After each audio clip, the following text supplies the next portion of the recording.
Tefsiri Celaleyn ulema-i ahnafın nezdinde bir muhtemet ve mustanet tefsirlerden oluyor.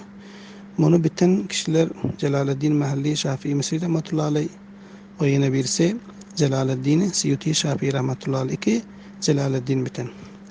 Bu kişiler Şafii mezhep olan bilen Ahl-i Sünnet vel Cemaat'tan oluyor. Ahnafın nezdinde hem bunların özleri hem bir muteber şahsiyet oluyor. Bunlar Şafii mezheptaki ulema-i ahnaf bilen ihtilafı furuatta var. Akaid ihtilafı yok ya tefsirlerde ihtilafı yok. Masail fıkhide ihtilafı var.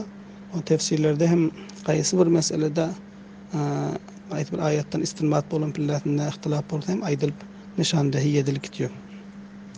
Şoň ýüzünden qaysı bir alim tefsir Celaleyn'den tefsir aydırmasa, ol memorilerde zabıt bolanmasa, memorilerde dolunmasa, onu yine birleşte istmeklikte hiçbir kerahat yok. Belki faziletlere, sevaplara eşcan adamlar eyye oluyor. Vallahu alem ve ilmat.